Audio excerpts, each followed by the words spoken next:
Virginia's political scandal around blackface and sexual assault continues.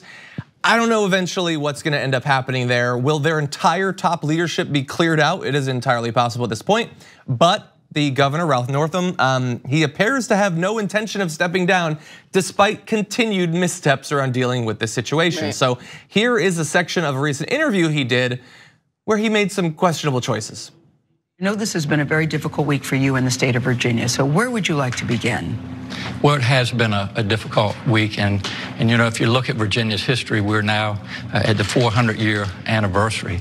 Just 90 miles from here, in 1619, the first indentured servants from Africa landed on our shores in Old Point Comfort, what we call now Fort Monroe. And while also known as slavery. Yes. Yeah. An important correction, I would say. So he's being critiqued for at least one use of blackface, and he chooses to call slaves indentured servants. Now he also when criticized about this, think they were on like a Carnival cruise ship, like just like when they landed here. Yeah, it's a little more when violent they got than off, that, but okay. It was okay. Yeah. So he said, a historian advised me that the use of indentured was more historically accurate. The fact is, I'm still learning and committed to getting it right. Okay, so there were indentured servants in that period. There were some. They generally were not Africans taken out of Africa. And I think you should know that. I would say, if you're an adult, if you've been through the American education system, if you're serving elected office, especially in the wake of a scandal like this, that's a really weird, unnecessary slip up to make. Listen, he knows what slavery was. And he also knows that blackface is racist and offensive. At this point, I think these are two examples of a grown man who unfortunately is in charge of leading a state who doesn't care. Yeah. You know what I mean? Like we don't even have to pretend that like he doesn't know that it should be referred to respectfully, like as slavery. Yeah. And that we should use the words that match the violence that it was. We don't have to pretend that he doesn't know that. And the thing is, the reason why is like some people, maybe if you're an international viewer, or if you, I don't know, like maybe come from Connecticut or something, where you were a little bit removed from it. Like you learn about it, but you're not growing up in the deep South or anything like that. Like you may not know, but there is a significant portion of Americans, especially conservative Americans, that are convinced that the way we talk about slavery is exaggerated, that it wasn't that bad, that it was benevolent slavery, they call it. It was like, okay, there was some violence or whatever, but they do that too much in the movies. And really it was like, we gave these people a home, we gave them medicine and food. Like that seems absurd if you're not dwelling in this every day, but you hear this on right-wing talk shows and things like that. And so I'm not saying that Ralph Northam believes in the concept of benevolent slavery, but I don't want to hear you minimizing how absolutely horrible it was. Yeah, I mean, it's humiliating that a black woman has to sit there and talk to someone who's doing that. It's humiliating that his lieutenant governor, and obviously there's other issues that we have to get into with that, but would have to work alongside him. This is ridiculous. It's humiliating that the people of this state still just like, he's just refusing to give them the respect they deserve. I mean, he's ridiculous. So I've been curious how this is gonna shake out in terms of like, obviously there's been widespread political calls for him to step down from some of the highest profile politicians. He is gonna go down kicking and screaming. Yeah. But so there have been polls. What do the people of Virginia think? So considering everything, do you think Northam should step down as governor of Virginia or not? Interestingly, amongst all Virginia adults, it is exactly split. 47-47, yes or no, he should step down. Whites are slightly more likely than not to say he should step down. African Americans are less likely to say he should step down. My theory is that this is only differentiating people by racial group and not by race and politics.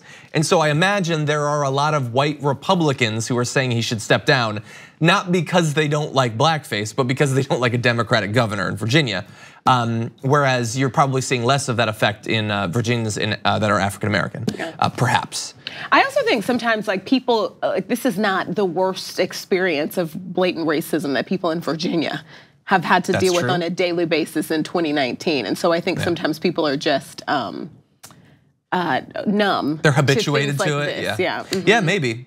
Like, now, of course, the governor's racist. Like, I wonder if people, maybe like we, growing up, we've seen far worse. So I guess, he wore it. Yeah. I don't know, but we got some polling on that too. So first of all, do you approve or disapprove of the way he's responded to the photo's discovery? 22% say, yeah, he's nailed it, approve of it. But most don't believe it.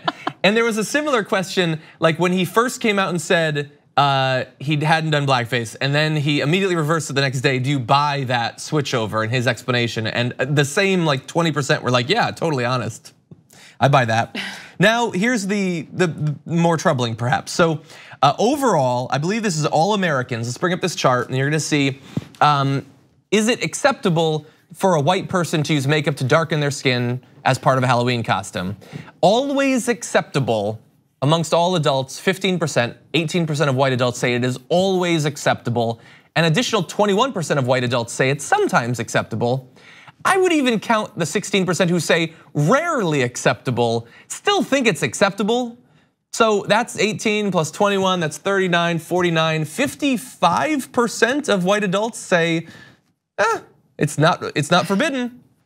That's a lot. The most respectful thing was the group of people on that first line there to have written in the answer, it's not okay for me to have an opinion on this. Can't answer. Like how? I mean, just like it's ridiculous to even think. Yeah, you know what? Let me tell you what I think black people should feel about this. No, it's not racist. Like it's because it really comes down to how offensive it is to Black Americans. And so if you don't move through this world like that, if you can't then experience personally that offense, it's inappropriate, I think, to be able to say, no, I don't think they should be offended. Like that's so, it's almost, the whole poll is ridiculous to me. Yeah, and there are overall, there are obviously very large gaps between white and black responses to this. 5% of Black Americans say it's always acceptable, but 53% say never acceptable, much higher than the 35% amongst white Americans. So there is that big split. I don't think that's really shocking anyone. A little bit of good news in this next one, just briefly, 18 to 29-year-olds are least likely among whites to see blackface as acceptable. So you perhaps see a little bit of progress there. Hopefully that's not the sort of opinion that changes once you hit 35. I don't exactly know why it would, but you never know. So look, he is still insisting that he is not going to step down. He believes that he is exactly the person to heal these divisions. That's debatable, I would say. But it doesn't look like he's gonna step down. And I wonder, once you make it past the first week, first 2 weeks, when people are like saying there needs to be action, inevitably it seems like that usually drops off. And so I wonder if he might actually make it through. Yeah, this is disappointing. What I don't know, it comes down to for me is that during the election, a lot of young progressive voters of color did not have all the information about him and supported him and got him, and he just snuck into the governor's seat, and it's gross. Yeah. Hopefully he'll be a little bit more careful, although that indentured servant comment makes it seem like he won't. Step down. Yeah, but no, I mean, even if he were to slide by, hopefully he would learn from this, but I don't see much learning yet. Thank you very much for watching this clip from The Damage Report. If you liked it, don't forget to subscribe to this channel and ring the bell on YouTube to get notifications of our new videos. And of course, you can catch the full Damage Report live every weekday at 1 p.m. Eastern, 10 a.m. Pacific on TYT Network on YouTube TV.